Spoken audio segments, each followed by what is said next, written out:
Uma batalha sangrenta no meio da Caatinga. Na terceira reportagem da série Segredos do Sertão, você vai conhecer a história da Guerra de Canudos. O repórter Rodrigo Viana voltou ao local do combate para mostrar as marcas dessa guerra e a coragem do povo sertanejo que resistiu ao exército até a morte.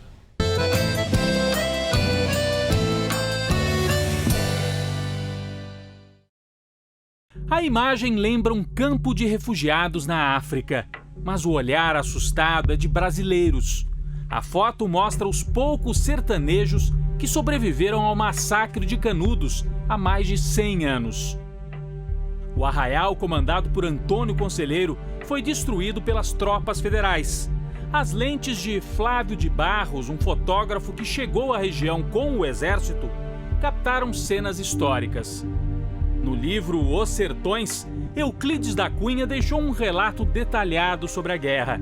Com o olhar de repórter do Sudeste, escorregou muitas vezes no preconceito, chamando Canudos de aldeamento efêmero de matutos vadios.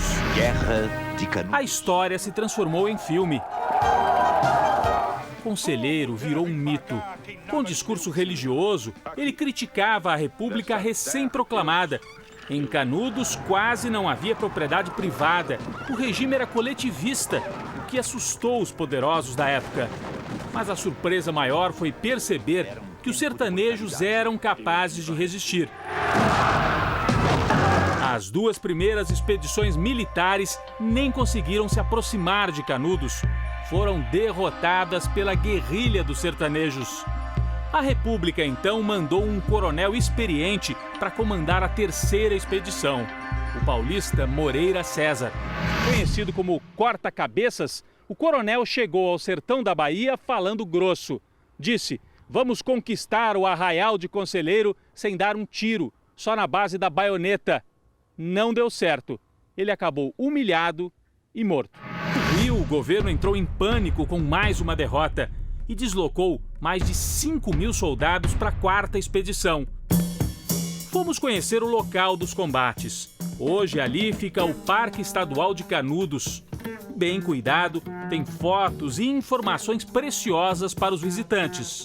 O sertanejo ficava aqui dentro das trincheiras, só que na época era mais profunda, né? Eles entravam e ficavam aqui em ponto estratégico com a arma. Os militares confundiam, inclusive, a cor, né, a cor do local, dessa parte geográfica com o sertanejo. Esse pequeno morro onde nós estamos era um local estratégico, que durante a maior parte da guerra ficou sob controle dos sertanejos.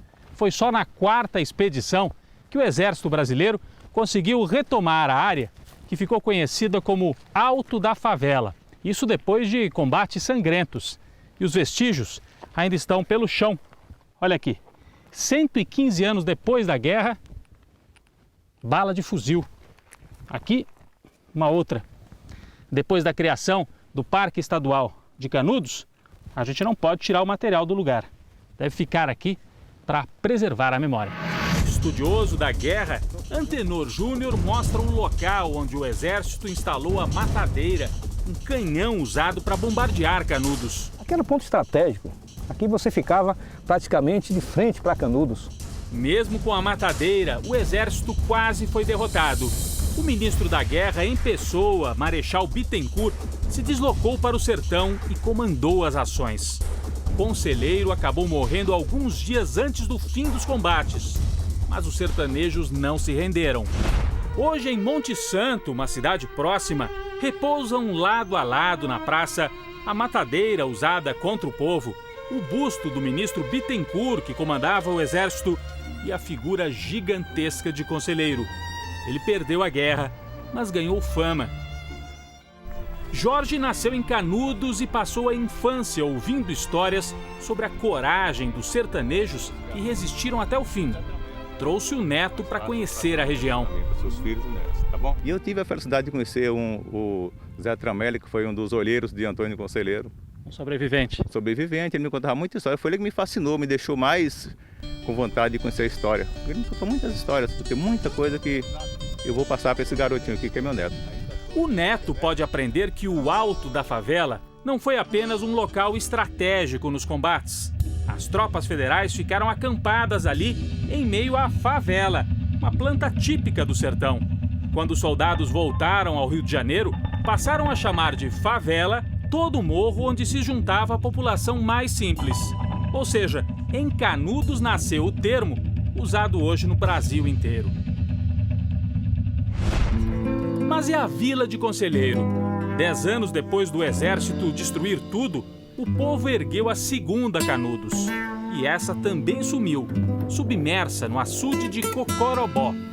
O reservatório, construído na época da ditadura militar, traz esperança para quem mora em região tão seca.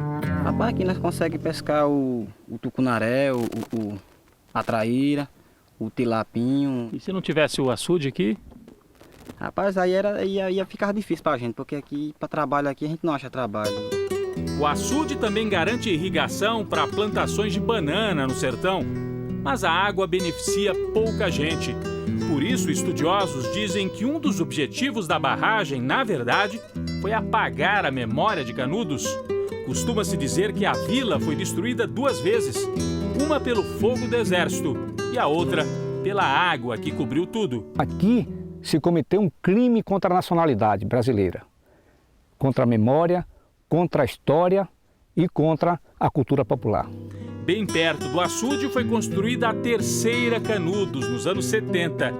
Uma seca mais forte, 12 anos atrás, as águas baixaram tanto que foi possível ver pela última vez as ruínas da velha Canudos de Conselheiro. A história hoje se esconde sob as águas, mas resiste na memória do povo. Essas cruzes representam uma homenagem às famílias conselheiristas que lutaram contra o exército brasileiro. Não apaga a história, porque a história está nos nossos corações. Quem nasce aqui nunca vai esquecer. Eu gostaria, inclusive, de ter nascido naquela época, de ter sido jagunço também. Talvez tivesse tombado aí, né? Não tinha problema. Todo dia morre, um dia a gente vai morrer mesmo.